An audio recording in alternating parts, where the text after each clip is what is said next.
Assalamualaikum warahmatullahi wabarakatuh. Perkenalkan, nama saya Tiara Dita Pratiwi.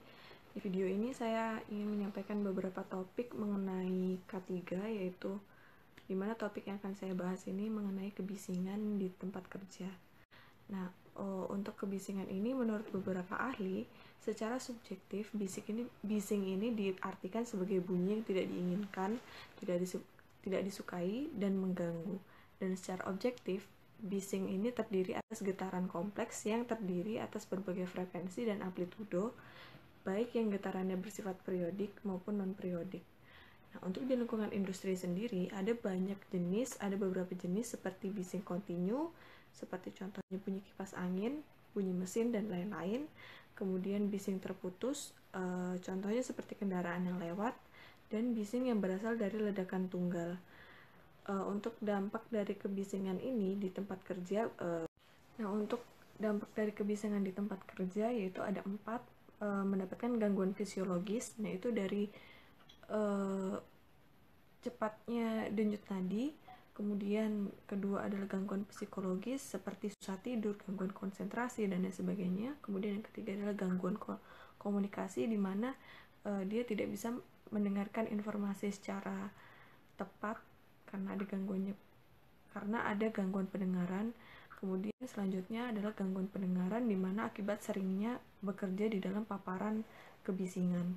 Nah, menurut Peraturan Menteri Tenaga Kerja dan Transmigrasi Nomor 13 Tahun 2011 telah menetapkan bahwa ambang batas kebisingan itu sebesar 85 desibel.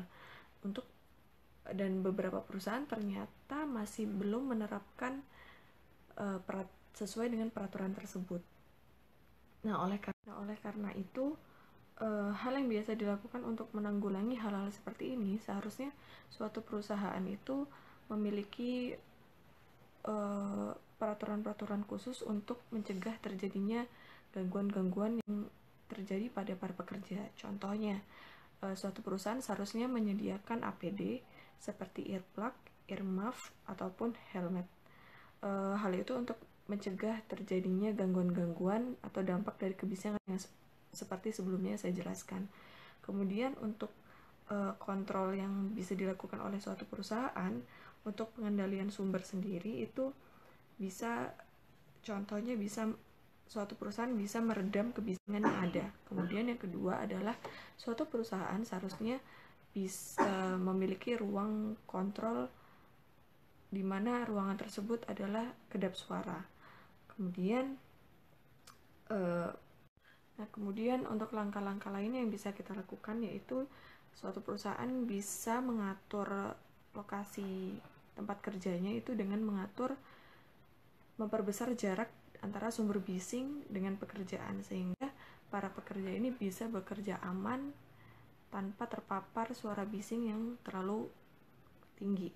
Kemudian untuk cara-cara lainnya, seperti para pekerja seharusnya diberikan suatu pelatihan seperti pelatihan K3 untuk mengetahui apakah dampak-dampak dari kebisingan dan juga apa yang harus mereka lakukan pada saat bekerja di paparan kebisingan.